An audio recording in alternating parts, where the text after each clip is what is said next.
क्या आपने कभी रुककर जमीन पर चलते हुए एक छोटी चींटी को देखा है और सोचा है इतना छोटा जीव अपनी जिंदगी कैसे शुरू करता है?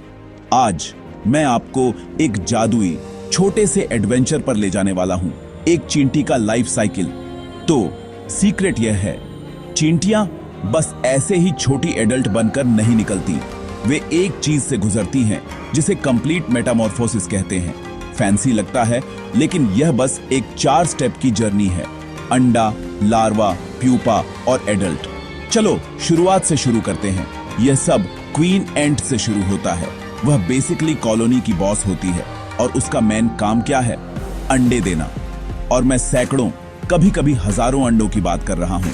ये अंडे इतने छोटे होते हैं कि चावल का एक दाना भी इनके आगे बहुत बड़ा लगता है। कुछ दिनों के बाद जादू होता है, अंडे हैच होते हैं और लार्वा बाहर आते हैं।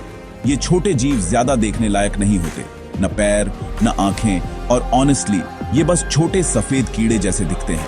लेकिन जज मत करना, वर्कर एंट्स दौड़कर आते हैं, इन बेबस बच्चों को खाना खिलाते हैं और उनकी देखभाल करते हैं।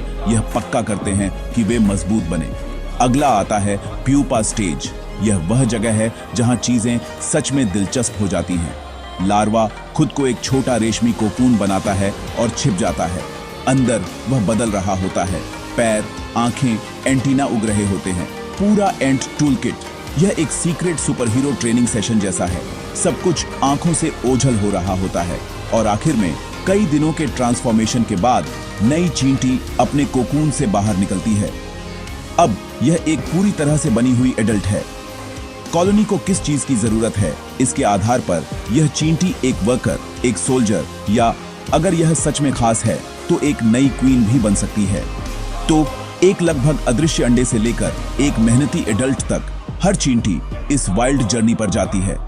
यह सब बस एक छोटे से जीव के लिए जिसे हम आमतौर पर फुटपाथ पर इग्नोर कर देते हैं।